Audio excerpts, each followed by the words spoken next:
Hey there, it's Pete with GCI Turf. Hope you're having a great day today. Little different style video. I don't have all my camera stuff with me, but I did want to document this because it'll be important later in the year. This is out here where I go to church. This is the very far end of the parking lot, and I'm gonna seed all this. Got to regrade it, slick it down. Got my Ventrac with me today, power rake, and this aerator with seed box. I chose this particular setup because I bring one machine. I can do the grade work there, seed and aerator work here. That's all I need, other than my blower to clean up my mess. I have 5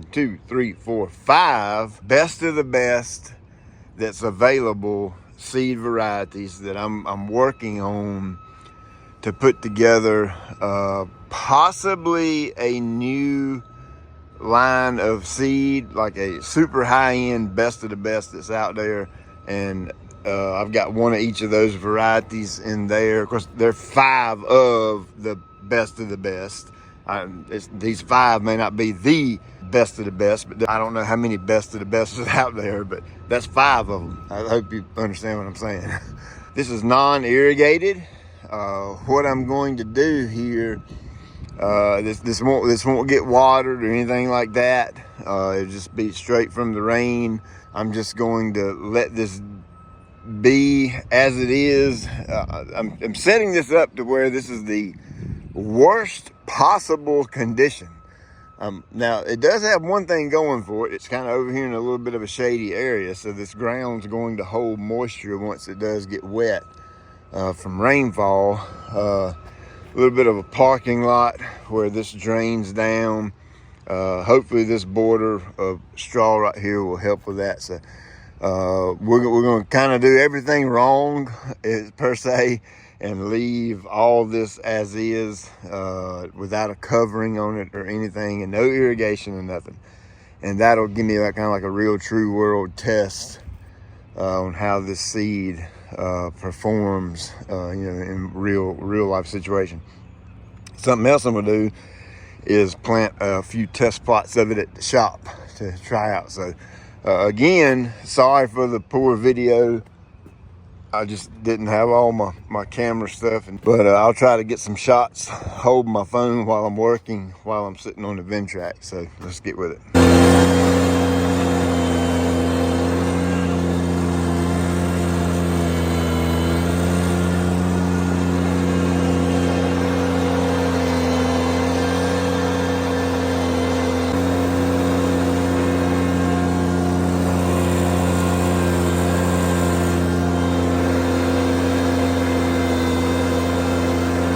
Meter out 5 different ones and lay this out super nice and neat. It's gonna be difficult to do that. We'll do that at the shop, so that's why I'm saving a little bit from the 2 varieties that we put here, so I'll have enough to do at the shop.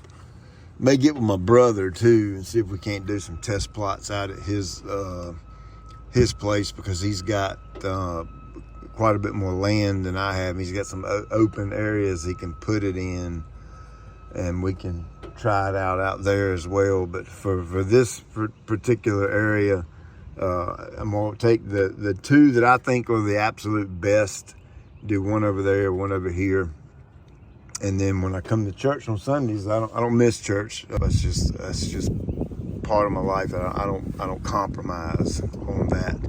So I'll be here every Sunday, and I park right over here in this corner, and so I'll better keep an eye on this, see how it's doing from week to week, and maybe do some updates on Instagram or something like that. So let me get unhooked and hooked up to the aerator, get me some seed loaded up, and we'll get this put out.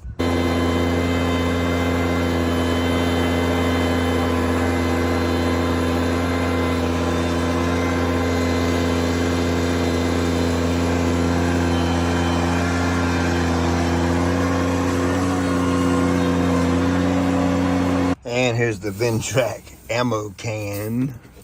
You get these ammo cans right here, and they go on that little bracket right there. The reason I'm doing this is because, like I said, I'm super limited on seed, and I want to make the most of it. And we've got a couple of little strips up here right next to the building. This is a wonderful test area. Foot traffic, surrounded by hot concrete, and it's not going to get any water. So that'll be a wonderful little test. And all of this used to be mulch, but we backed the mulch beds up to add more grass. Same thing right here. This is part of the addition we're adding on. And of course, the worship center's on the other end. But I'm gonna seed. I'm just dropping seed down through here so I don't waste any. I'll hit some of these other spots that were messed up in construction, and then we'll aerate it and let it ride. Oh my, can you hear that? Hear all those blackbirds over there? They're probably watching me put this grass seed down, and they're like, whoo, lunchtime. If I wasn't in the city limits, I'd wrap off a few rounds up through there and they would take off. Woo!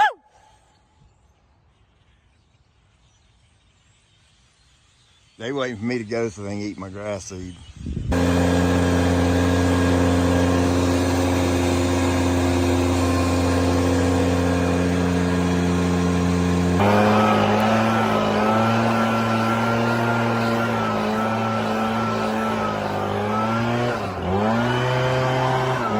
Alright, so from about right, that spot was mushy. I couldn't even get the power rig in there.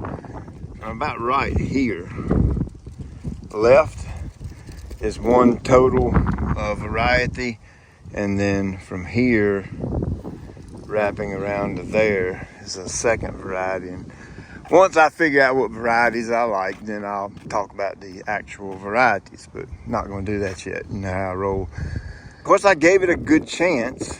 Power raked it, aerated it, buried the grass seed, yada yada. But I'm not going all out with hydro seeding or some type of covering. This isn't going to get watered. Ain't nobody going to drag no water hose out here. I can guarantee you that. That's kind of the test part of it.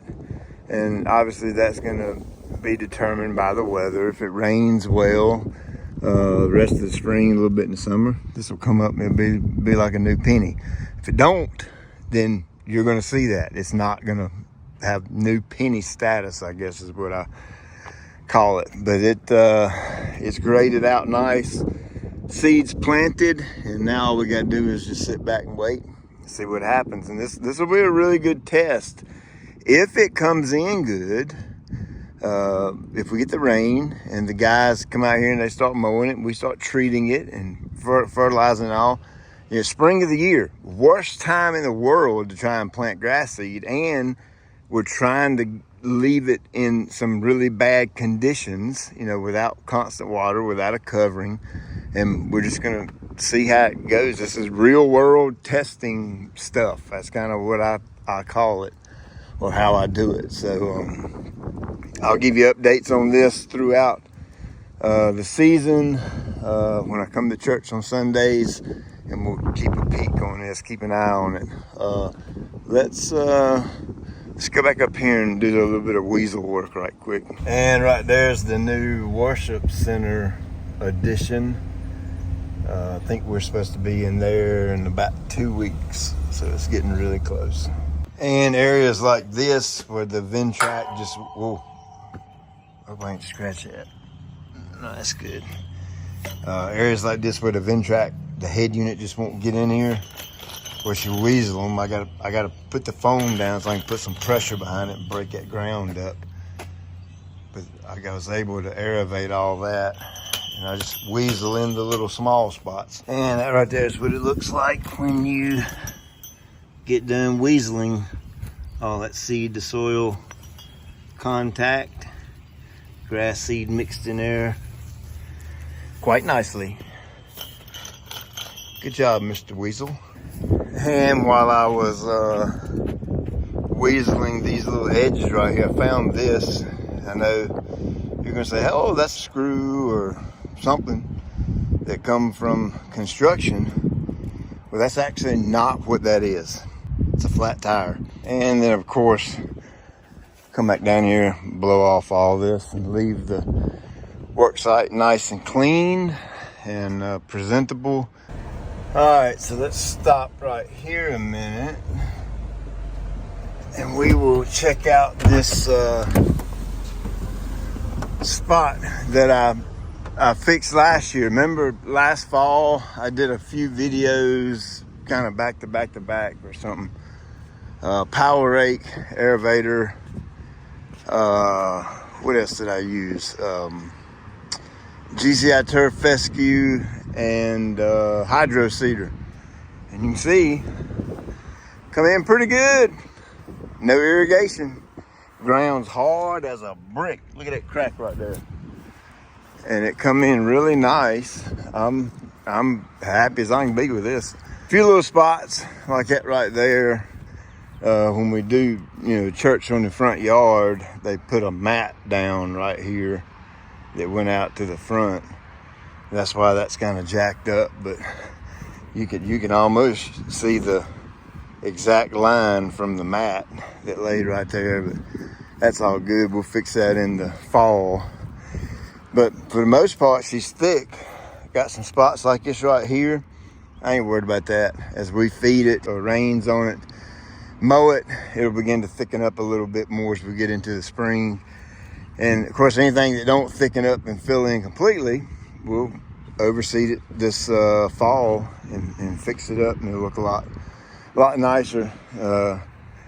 Then next year in the spring, she'll be rocking and rolling. So not at all disappointed with this job in any way whatsoever.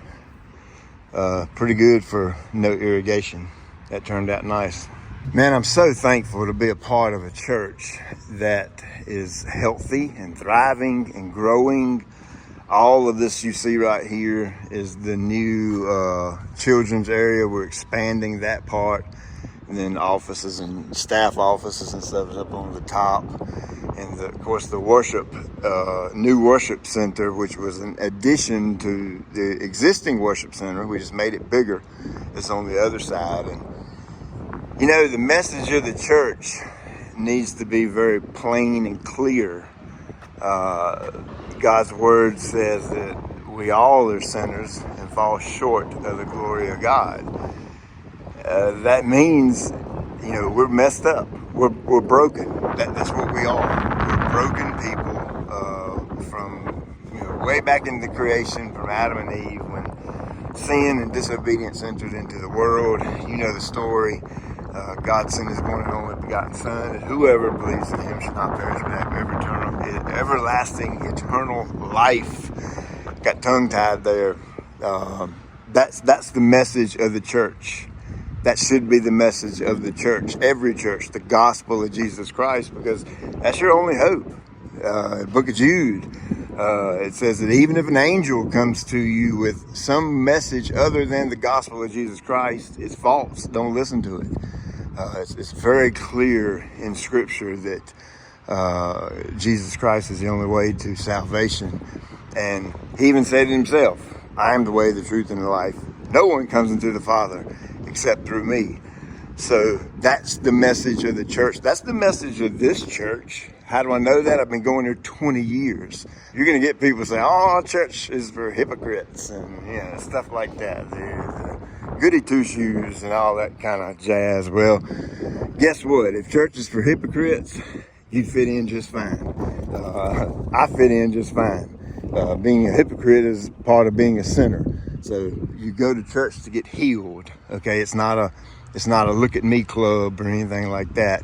It's a look at him club. That's what it is. Get in a Bible believing church. I don't care what your excuse is.